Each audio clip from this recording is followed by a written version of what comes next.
Hi hello welcome back to my channel.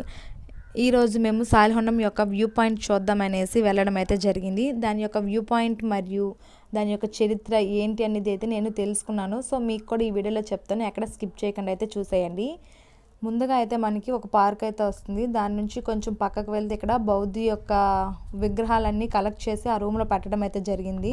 So video అయితే తీయలేదు, మీరు అక్కడికి వెళ్ళి విజిట్ చేయండి, మీకే తెలుస్తుంది. అలాగే దీని యొక్క స్టోరీ ఏంటనేది చెప్తాను, వినేయండి. మనకి శ్రీకాకుళం నగరానికి 20 కిలోమీటర్ల దూరంలో, గారకి 3 కిలోమీటర్ల దూరంలో అయితే ఈ సాలిహొండం అనేది ఉంది.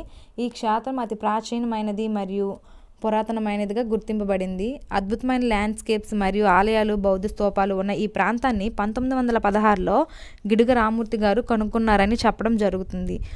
ఈ సాలిహొండం అనేది వంశధార నది పక్కన ఉందని గుర్తించారు. పూర్వం కొండ మొత్తం ప్లెయిన్గా ఉండేదంట. ఇప్పుడు దీన్ని ఆర్కియాలజీ డిపార్ట్మెంట్ వాళ్ళు మంచిగా చేయడం అయితే జరుగుతుంది. ఇక్కడ కనిపిస్తున్న బావిలో స్వరంగ మార్గం ఉందని ప్రజల యొక్క నమ్మకం. ఈ స్వరంగ మార్గం అనేది మనకి డైరెక్ట్గా శ్రీకోర్మానికి అయితే చేరుకుంటుందని చెప్తున్నారు. ఈ బావిలో బంగారం కూడా ఉండేదని ఇక్కడ చెప్పడం అయితే జరిగింది.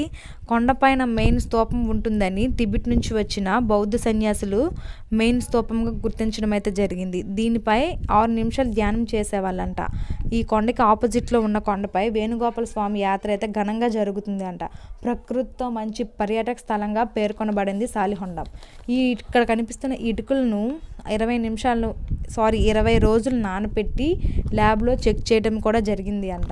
ఈ స్థలంలో వంట చేసుకునే వాళ్ళు, అలాగే ఇక్కడ రాళ్లపై బౌద్ధులు యొక్క లిపి రాయడం జరిగేదంట. ఇప్పటికి కూడా బౌద్ధుల యొక్క లిపి అనేది ఉంటుంది. ఎవరైనా ఇక్కడికి విజిట్ చేసి దాని యొక్క అది ఎలా ఉన్నాయి అక్షరాలు అవన్నీ చూడడం కూడా జరగచ్చు. మీరు కూడా ఒకసారి ఎవరైనా విజిట్ చేయండి. అలాగే ఇక్కడ ఇటుకలు చాలా పురాతనమైనవిగా గుర్తింపబడింది. అలాగే కొండపైన మనకి అశోక చక్ర స్తూపం కూడా ఉంటుందని గుర్తించారు. ఇక్కడ దొరికిన శిథిలాలను ఒక చోట సేకరించి దాన్ని మ్యూజియంగా చేయడం జరుగుతుంది. సో అలాగే ఇంక నేను ఏమైనా మిస్ చేసి ఉంటే నాకు కామెంట్ బాక్స్లో కామెంట్ చేయండి. అలాగే నా ఛానల్ని మాత్రం సబ్స్క్రైబ్ చేసుకోండి. Thank you, bye bye.